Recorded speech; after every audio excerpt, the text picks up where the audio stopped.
কোনো গ্যাসের অণু অক্সিজেনের অণুর সাপেক্ষে 1.5 গুণ ভারী হলে গ্যাসের আণবিক গুরুত্ব কত? তো অক্সিজেন O2 এর আণবিক গুরুত্ব কত হবে?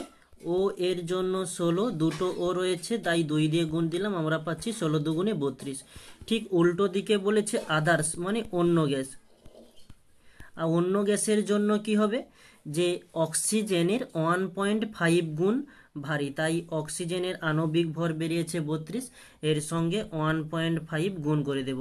পয়েন্ট উঠে গেলে আমরা নিচে 10 পাচ্ছি, 5 দিয়ে দিলে 5 3 15, 5 দুগুণে 10, এই 2 দিয়ে দিলে 2 একে 2, 2 6 12, আমরা তাহলে কি পাচ্ছি 16 গুণিতক এদিকে 3, 16 3 হয়েছে থাকে 48।